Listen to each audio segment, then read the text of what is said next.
So what's happening with the band right now? The band. What's happening? The usual shows.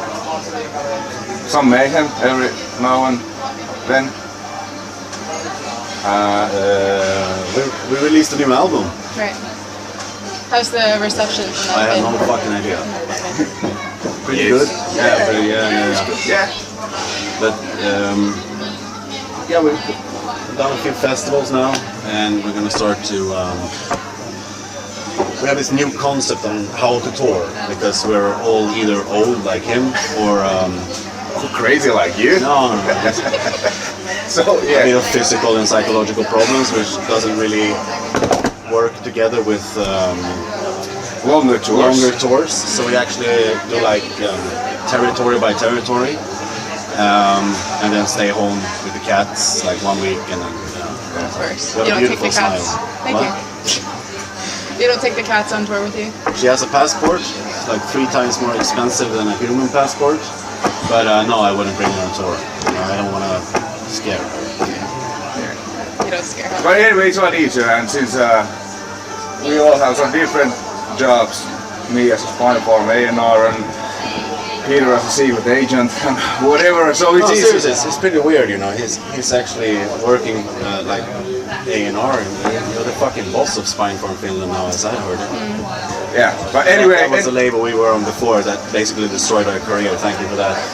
but anyways, it's easier and more, I don't know, less stressful to do like, 4 days, 7 days in one country, then go home, and then the next week, to Germany, 5, 6 days, etc.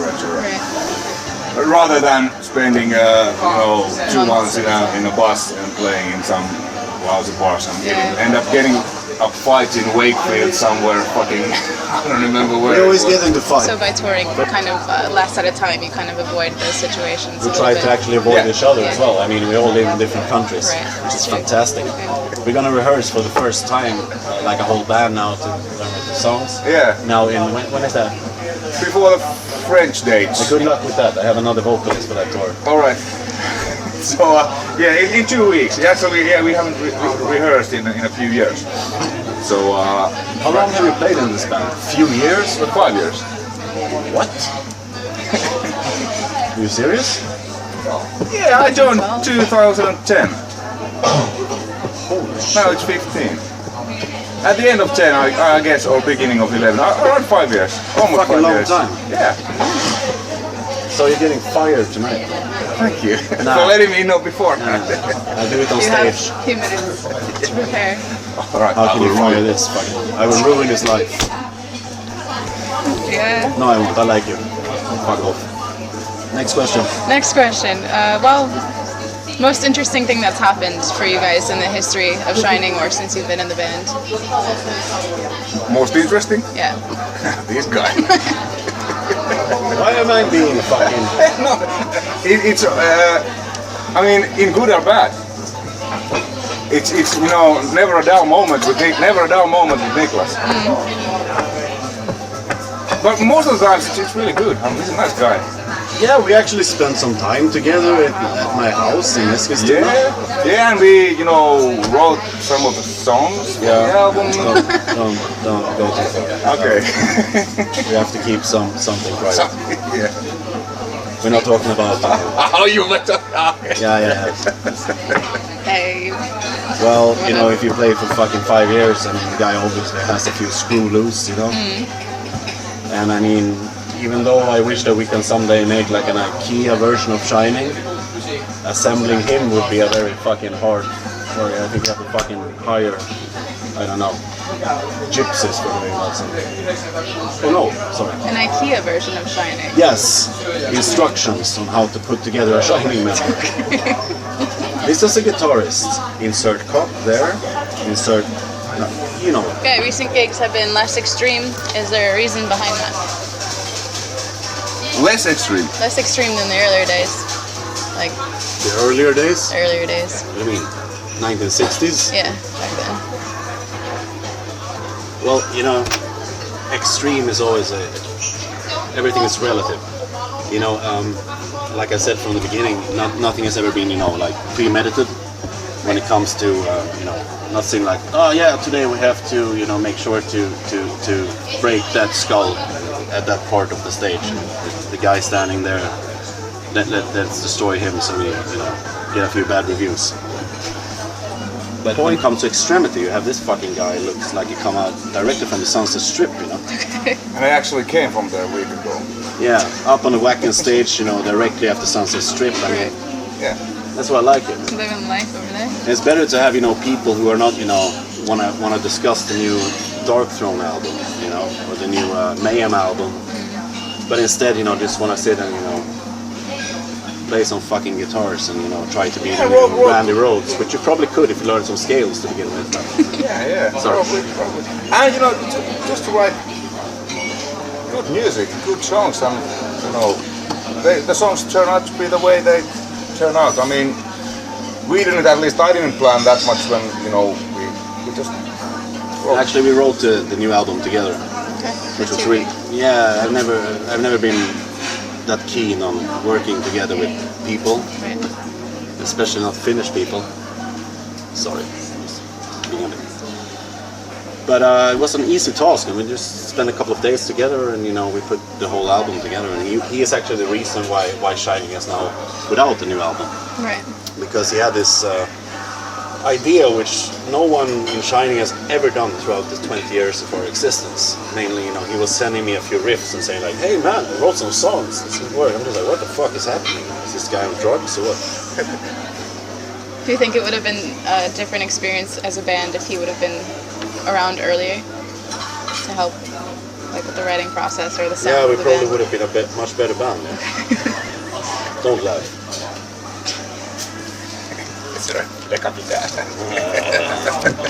No, but he has such a he has had a very profound input on Shining. Yeah, I mean, because I don't know shit about black metal or whatever extreme metal, So I don't know. Maybe the influences on the new album some comes from that, because I have nothing to relate to. I mean, of course, I listen, all kinds of metal because my work as an A&R for Spine Farm Records. Is that why you only sign bad bands? No, I'm only signing good bands. This is fucking. But anyways, yeah. But yeah. Has your taste in music changed at all since the beginning of the band, or since you've been in the band? He's only been here for 5 years? What Yeah. has Your taste in music, or even like your own creative process and how you write music? No, I haven't. It hasn't changed. It's no. I still listen to all kind of. I mean, when I came today by a plane, I listened to Dr. Dre's new album Compton, which is awesome. Actually, very good. Yeah. And then I also listened to Lamp of God's new album. So, and right now before I came here, I listened to Gary Moore's live album, because it's an awesome, guitar playing. So it's. You will never learn to play the guitar that way. Probably not, but I'm trying. No, start with the scales. Yeah. Anyway, so I've always listened to all kinds of music, and it's, what I do with Shining, it's what I do with Shining. Okay. Throwing your life away. Probably. What about you? But in a good way. Me? Yeah. Believe it or not, I mean, there is a lot of black metal stuff and extreme metal stuff that I still listen to. But I've always been a lot of like a pop guy, synth guy, and I've always been listening to every kind of different music. There's a lot of hip hop throughout the years. A lot of like indie pop and all that, that kind of stuff. Any newer artists you're into right now? Right now? Yeah. Okay, so maybe I should start talking about this for the first time officially. Uh-oh. I have this really big problem, one of them, being that the only time I really enjoy myself is every year with Eurovision. Okay. And this year, you already knew this, so shut the fuck up. Last year, for example, was fantastic. Hungary's contribution Yeah. Running. It's really good. I like their. And Conchita, of course. I mean, it's like it's like an unproduced James Bond. You know? And then you got like some really good stuff there as well. You see, forget about it. This year was at the beginning. I was thinking like, what the fuck is happening? Everyone is fucking everything up. Not any good songs at all. But then at the end of the day, you got like was it Latvia with the girl who it's White Russia. What's it called? I have no idea about Eurovision. White Russia. You have Russia, you have White Russia. Yeah, what do you call Belarus. Belarus. Yeah. Oh, this girl who has this eyes of like, Nina Hagen. Okay. And does this song called, not Survivor, Warrior. Okay. It's actually 2 contributions in this year's Eurovision with the song Warrior or the title. But that was fantastic, and then you also had this thing from, Latvia. It's like a black girl. There's some, I guess you've seen like Lost Boys. The theme there, Cry Little Sister. Okay. It has that kind of vibe, but with a kind of, what do you call this? The drum style we're talking about all the time is like back, like 2014 Albania, the song. Hey, you're a fucking A&R, you should know these fucking things. Eurovision things? Yeah, why not? Yeah, I run a medal. Fucking Finland destroyed Eurovision with your fucking Nordic bullshit. Probably. Anyway, sorry. Yeah. Sorry. That's the kind of music I like. I mean, there's a lot of. I mean, take this Latvia song for example. I mean, if there's a metal person listening, or are you filming this? Okay. So if there's a metal person listening or watching this, I suggest that you check out a few songs from Eurovision. And if you have your own band, or you're starting up a new band, or whatever, throwing your life away, just try to incorporate all the dark elements in real music instead of like, trying to copy stuff like extreme metal. That's actually a good idea. That's what I've been telling to a lot of younger bands, as an A&R. Like, hey, listen to the, pop songs or whatever, and analyze those, why they are good, why they are so hooky, why people like them. They have, good melodies and stuff, because most of the metal nowadays, it's like, throwing as technical riffs as you can play into one, and then you call it a song. Yeah, but it's very soulless, and it's something. I mean, I was so fucking proud of this guy. He signed a band to Spine Farm called Ranger, and we're discussing when we were doing the deal. It's okay to talk about this. Okay. They were doing the deal, and I think that the vocalist is called Dimitri Pontiac. Yeah. Have you ever heard such a fucking cool name, Dimi Pontiac? And he wanted to have a stage name. And I was saying, if that happens, you and me are no longer friends. You have to convince this guy that that's the best fucking stage name ever. Okay. Say like, where did you get an idea to be called, Dimi Pontiac? No, it's my fucking birthday. Next question. Have you seen a change in the fans over the years? Yeah, they're getting younger.